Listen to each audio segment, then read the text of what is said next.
संदीप श्रीवास्तव की मौत हत्या है या हादसा? दिवाली के मौके पर चित्रकूट में एक तरफ करोड़ों दीपदान हुए तो दूसरी तरफ इस सदी का सबसे बड़ा घोटाला हुआ। बिना जांच मुख्य आरोपी बनाए गए। संदीप श्रीवास्तव की मौत से इस दिवाली में उसके परिजनों की उम्मीद का दिया बुझ गया, जिसके घर में कोहराम मच गया।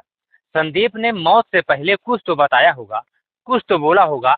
हालांकि उसके हिस्से में मौत आई। उस दिन मर्यादा पुरुषोत्तम श्री राम भी ऊपर से इन दृश्यों को देखकर जरूर रोए होंगे। नमस्कार, मेरा नाम प्रकाश और आप देख रहे हैं बुंदेल भास्कर। जिम्मेदारों की चुप्पी और भाजपा नेताओं की खामोशी मामले पर उनके नैतिक दायित्व पर सवाल खड़ा करती है। मामला धर्मनगरी का है। राम की तपोस्थली चित्रकूट का है, जहां बीते दिनों एक घोटाले का मामला प्रकाश में आया, जिससे पहले दिन अखबारों में खबर छपी 50 करोड़ रुपए का घोटाला।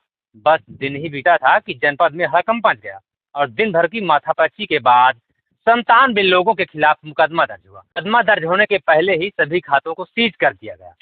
उसके अगले दिन यह राशि 100 करोड़ पहुंच गई। उसके अगले दिन 150 करोड़, यानी कि लगातार जो गबन की राशि थी वो बढ़ती जा रही थी। प्रशासन की तरफ से, यानी कि वरिष्ठ कोषाधिकारी संजय सिंह की तरफ से करबी कोतवाली में दर्ज कराई गई एफआईआर में संदीप कुमार श्रीवास्तव सहायक कोषागार चित्रकूट, अशोक कुमार कोषागार लेखाकार, अवधेश प्रताप सिंह सहायक कोषाधिकारी सेवानिवृत्ति तथा विकास सिंह सचान जो ट्रेजरी के कर्मचारी थे, उन्हें इस घोटाले का मास्टरमाइंड बताया जा रहा है। जब पूछताछ शुरू हुई तो संदीप श्रीवास्तव को बीमार होने का दावा किया गया, जिसे इलाज के लिए प्रयागराज ले जाया गया। प्रयागराज जाने के बाद वहां इलाज हुआ और इलाज के दौरान ही, जैसे आपने फिल्मों में देखा होगा, फिल्मों में देखने के बाद जैसे आपने देखा होगा कि इस तरह के तमाम घोटालों का जो आरोपी होता है उसकी मौत हो जाती है। इसी तरह संदीप श्रीवास्तव की प्रयागराज में इलाज के दौरान मौत हो गई। किसी मामले का मुख्य आरोपी यूं ही मर जाता है फिल्मों की तरह और व्हाइट कॉलर टाइट हो जाती है। मामले की जांच के लिए कप्तान ने 5 सदस्यीय एसआईटी गठित किया, जिसमें अध्यक्ष अरविंद कुमार वर्मा सदर क्षेत्राधिकारी हैं, मुख्य विवेचक अजीत पांडे जो मऊ के थानाध्यक्ष रहे और वहां से सस्पेंड होने के बाद करबी कोतवाली में निरीक्षक के तौर पर जो अपराध निरीक्षक के तौर पर काम कर रहे हैं। इसके बाद निरीक्षक महादेव प्रसाद त्रिपाठी, एसओजी निरीक्षक राकेश मौर्य व उपेंद्र प्रताप सिंह जो करबी कोतवाली के प्रभारी हैं वो शामिल हैं।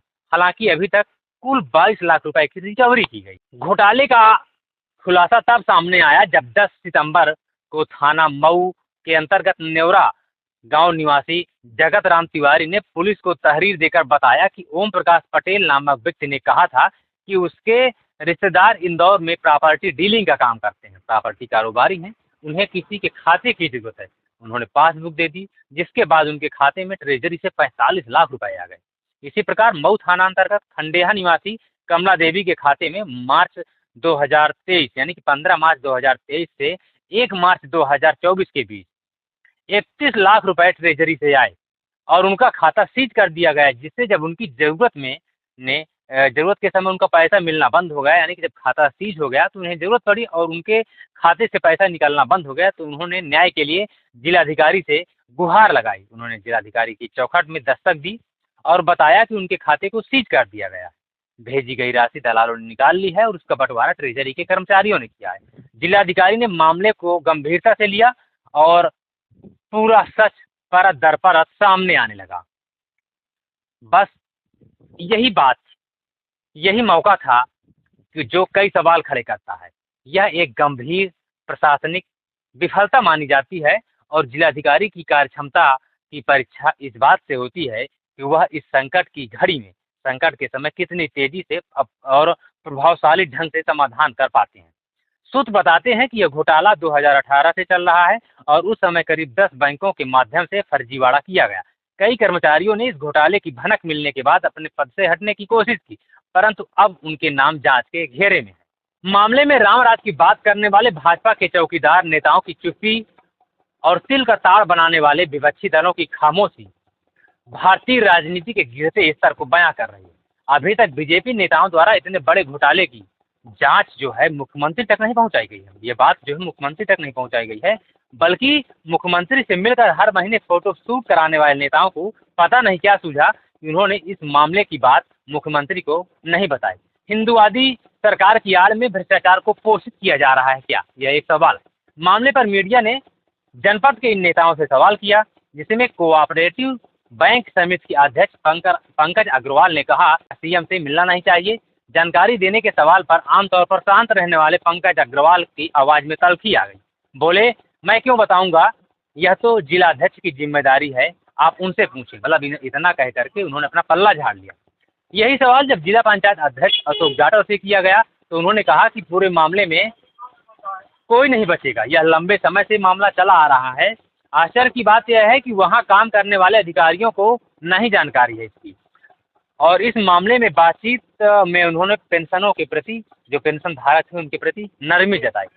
भाजपा जिलाध्यक्ष महेंद्र कोटार से भी इस मामले में बात की गई, उनसे पूछा गया तो उन्होंने बताया कि 2 दिन पहले उनका समाचार पत्रों से इस मामले में जानकारी हुई। अभी उन्होंने इस संबंध में मुख्यमंत्री की को कोई जानकारी नहीं भेजी है, पर जल्द ही इस संबंध में पत्र भेजकर जानकारी देंगे। उन्होंने बताया कि जिलाधिकारी के दीपावली मेले में बस व्यस्त होने की वजह से उन्होंने इस संबंध में बात भी नहीं किया है। उन्होंने कहा कि मुख्यमंत्री को इसकी जानकारी हो गई है। उनका यह भी कहना है कि यह जो घोटाला है ये व्यापम से बड़ा घोटाला है। व्यापम घोटाला मध्य प्रदेश का बहुत बड़ा घोटाला हुआ था, जिसमें कई अपात्र लोगों को नौकरी दी गई थी। भाजपा के पूर्व विधायक अनंत शुक्ला ने कहा कि जल्दी ही मुख्यमंत्री को इस पूरे मामले के बारे में जानकारी देंगे और अनुरोध करेंगे कि इसमें दोषियों पर कड़ी से कड़ी कार्रवाई हो और कोई निर्दोष ना फंसे। उन्होंने कहा कि पूरे मामले में अपनी बचत के लिए कार्रवाई करने का को जो सही नहीं ठहराया जा सकता है। मामले में जिस अधिकारी ने रिपोर्ट दर्ज कराई है वास्तव में तो उस पर भी एफआईआर होनी चाहिए। उन्होंने कहा कि जो नेता मुख्यमंत्री से मिलने गए हैं उन्होंने जिले की इस बड़ी बात को नहीं बताया, यह बड़ा शर्मनाक है। सवाल यह भी है कि जो वरिष्ठ कोषाधिकारी हैं उनको इस मामले की बात को मुख्यमंत्री को बताना चाहिए। हालांकि जो जिलाधिकारी होता है वो उसको यह पावर होता है कि जब भी ऐसे घोटाले सामने आते हैं तो जिलाधिकारी का जो नैतिक कर्तव्य होता है कि वह एफआईआर में खुद वादी बने। लेकिन उन्होंने इस मामले पर रमेश सिंह को वरिष्ठ कोषाधिकारी हैं उन्होंने उनको वादी बनाया। हालांकि सवाल यह भी है कि क्या इतने दिनों से जो वरिष्ठ कोषाधिकारी रमेश सिंह है क्या इन्हें इस मामले की जानकारी ही नहीं थी? क्या इसी तरह इस घोटाले को भी भूल जाया जाएगा जैसा कि बीते 14 फरवरी 2024 को चित्रकूट इंटर कॉलेज में बुंदेलखंड महोत्सव के दौरान 4 मासूम बच्चों की जल करके मौत हो गई। एक वहां विस्फोट हुआ और 4 बच्चे जिंदा जल करके खाक हो गए। क्या उन बच्चों की मौत में जो अभी तक चुप्पी है, इस घोटाले में भी वही होगा कि कुछ दिनों बाद यह मामला धीरे धीरे फाइलों में दबकर रह जाएगा? ठीक इसी तरह 25 जनवरी 2022 को मारकुंडी थाना अंतर्गत इटवा डुरैला गांव का एक मजरा है जो छोटी पाटिन के नाम से है। तत्कालीन थाना प्रभारी जो उस समय थे उन्होंने वहां एक घर में घुस करके जो अराजकता का नंगा नाच है उन्होंने दिखा दिया कि किस तरह से वर्दी की रौब में आप किसी भी सज्जन आदमी के घर में घुस करके आप अराजकता का या कहा जाए कि गुंडों का, दबंगों का, बदमाशों का जो खौफ था उस तरह से आप उन्हें दोहरा सकते हैं। हालांकि इस मामले में अभी तक कोई बड़ी कार्रवाई नहीं हुई उस पुलिस इंस्पेक्टर के खिलाफ। उल्टे ही पीड़ित परिवार को 2 दिन तक जेल में रहना पड़ा। सवाल यह है कि कोसावार की भ्रष्टाचार की अंधेर गली का बादशाह कौन है? संदीप श्रीवास्तव की मौत हो गई लेकिन सवाल जिंदा है। एफआईआर हुई पर असली गुनाहगारों की जो फाइल है वो कब तक कागज के जंगलों में चलेगी? क्या 4 बच्चों की मौत की तरह यह भी मामला रहस्य बना रहेगा? हिंदुत्व की आड़ में जिले की जनता ने 20 करोड़ रुपए के घोटाले के आरोपी जिस पर एफआईआर दर्ज है नरेंद्र गुप्ता जो नगर पालिका के चेयरमैन हैं, उनको उस जनता ने मौका दिया उस कुर्सी पे बैठने के लिए। क्या इसी तरह से चित्रकूट की जनता हिंदुत्व की आड़ में ऐसा भ्रष्टाचारियों को बैठाती रहेगी? जो इस तरह के जो बड़े घोटाले हो रहे हैं उन मामलों पर जो चुप्पी साधे हुए हैं, क्या ऐसे नेताओं को हम हिंदुत्व की आड़ में बार बार मौका देते रहेंगे? एक बड़ा सवाल है। आप अपनी राय मेरे कमेंट बॉक्स पर दे सकते हैं।